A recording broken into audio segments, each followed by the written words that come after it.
চলো বন্ধুরা, আজকে রেসিপিতে কি আছে দেখা যাক। আজকে কিন্তু একদম আনকমন একটা রেসিপি নিয়ে এসেছি। আজকে একদম ব্রেকফাস্টের জন্য সিম্পল একটা ফাটাফাটি রেসিপি হতে চলেছে। তো হচ্ছে দেখো, এখানে কিছুটা আমি রাইস নিয়েছি। এগুলা কিন্তু আগে একটু তেল, একটু হলুদ, লবণ দিয়ে সুন্দরভাবে ভেজে একটা প্লেটের মধ্যে নামিয়ে নিয়েছি। তারপর হচ্ছে গিয়ে দেখো, কড়াইয়ের মধ্যে আরেকটুখানি তেল দিয়ে আমি এখন ডিমটা দিয়ে দিলাম। ডিমটা ভেঙে কিন্তু এভাবে ঝুরি করে ভেজে নিয়ে নেব সুন্দর করে, আবারও প্লেটের মধ্যে সেমভাবে। তো হচ্ছে, আর এখানে হচ্ছে দেখো, আবারও তেল দিয়ে কড়াইয়ের মধ্যে কিছুটা পেঁয়াজ কুচিয়ে দিয়ে দিলাম। এখানে হচ্ছে ম্যাগি দিয়ে দিলাম। এদিকে ম্যাগি আর পেঁয়াজটা কিন্তু আমি একটু লাল করে ভেজে নেব। ভেজে নেওয়ার পর কিন্তু এখানে আমি জল অ্যাড করে দিচ্ছি। জল অ্যাড করে দিয়ে কিছু সময় আমি এখানে রেখে দেব। তো এভাবে কিন্তু জলটা অ্যাড করার পরে কিন্তু ম্যাগিটা একদম লেকলেকে হবে না, ঝরঝরে হয়ে যাবে। দেখো কি সুন্দর একদম ঝরঝরে কিন্তু ম্যাগিটা, মানে একটার সাথে একটা লাগবে না।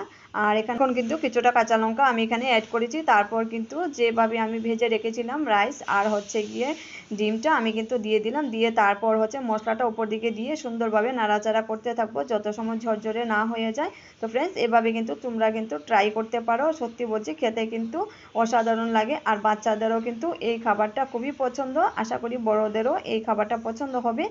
আর বড় থেকে বাচ্চাদের সকলেরই এটা খেলে কিন্তু পেটও ভর্তি থাকবে। আর হচ্ছে এখন নামিয়ে দেখো কিছুটা সস আমি দিয়ে দিচ্ছি। তোমরা চাইলে সস নাও দিতে পারো, তো আমার বাচ্চাদের পছন্দ এর জন্য দিয়ে দিচ্ছি। তো ফ্রেন্ডস, আমার রেসিপি কীরকম হয়েছে কমেন্ট বক্সে জানাবে।